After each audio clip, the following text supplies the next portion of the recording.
guys, welcome back to the Zimmerly Eats YouTube channel. I'm Nick Zimmerly, and so today we're going to be brewing kombucha.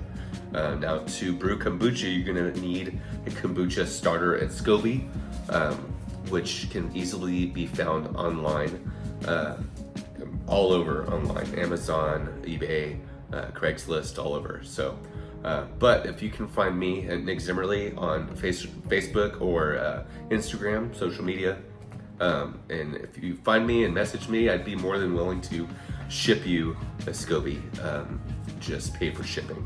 So we're gonna be using green tea in this video just because I don't have any black tea, but kombucha can be brewed with either green or black, not to be confused with green tea June kombucha, which is green tea, but it's sweetened with honey.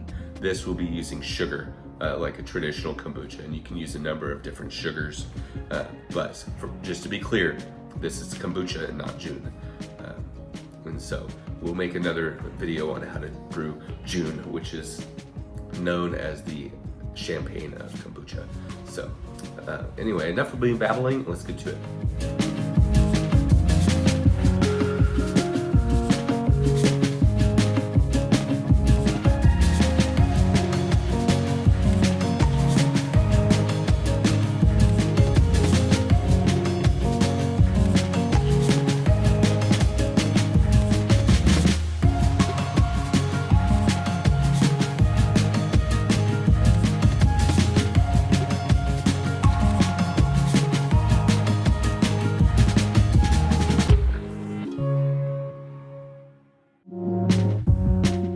Okay, so we've got our tea that we brewed. It's been sitting for several hours, so it's had time to chill. And you want it to be completely chilled, room temperature, because anything over 110 degrees will kill the bacteria in your kombucha, and then there's no point in doing that. So it's completely chilled. I have my kombucha SCOBY in here, plus 1 cup of leftover kombucha from the last batch that I brewed, which has also been sitting there for at least a couple of months because I haven't brewed a batch in a little bit. But the longer it sits, the stronger it becomes and the better starter that you have for your batch of kombucha. So that's good. So it's got a nice strong starter. And so what we're gonna do is gonna go ahead and add this into here. Some people like to take the SCOBY out. I just don't see a point in doing that. And really, regular kombucha home brewers will tell you that you really don't need the SCOBY. The SCOBY is actually the starter, and this is your pellicil or pellicle, however you want to pronounce it, and that is actually the byproduct of the fermentation. So, so when somebody says SCOBY, they think of this, and when it's actually your starter, that you have the 1 cup of kombucha left over. So that 1 cup will brew 1 gallon. I did a half batch, so it's a half gallon. But either way, so for a half gallon, you need at least half a cup of starter.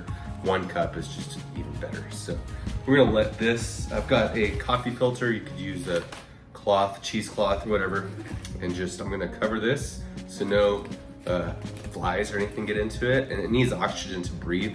So we're gonna let this sit for probably about a week or to 10 days. Then we're gonna bottle it up and let it, what a lot of beer homebrewers call bottle condition, which is a lot of kombucha homebrewers would call a second ferment.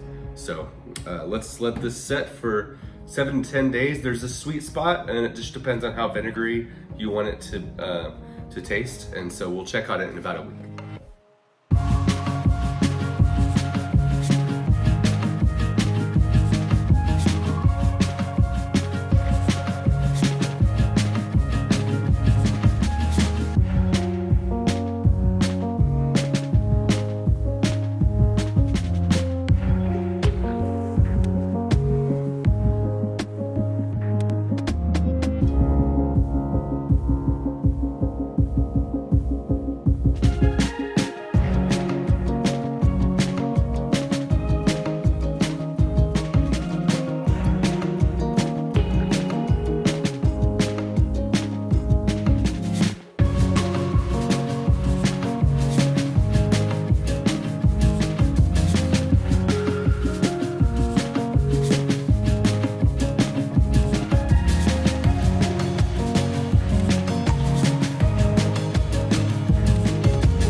All right, so we've got our kombucha that had been fermenting, or a second ferment in the bottle, in a closet.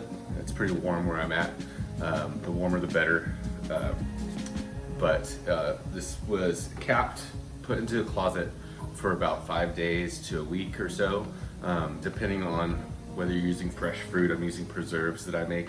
And so, but you can use sugar, fruits, but sometimes fruits will carbonate faster and become more explosive when you open the bottle, so you gotta be careful. So just be mindful of that. But after about 5 days, I put it in the fridge, and it's been in the fridge for about 24 hours, so it's nice and cold. And so we're gonna crack this open to see how it tastes.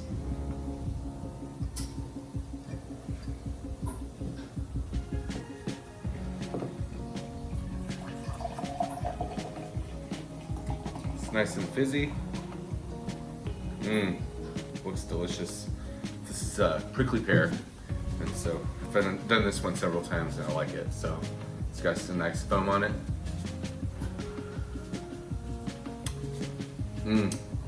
It's great. It's a great substitute for soda if you're trying to kick the sodas.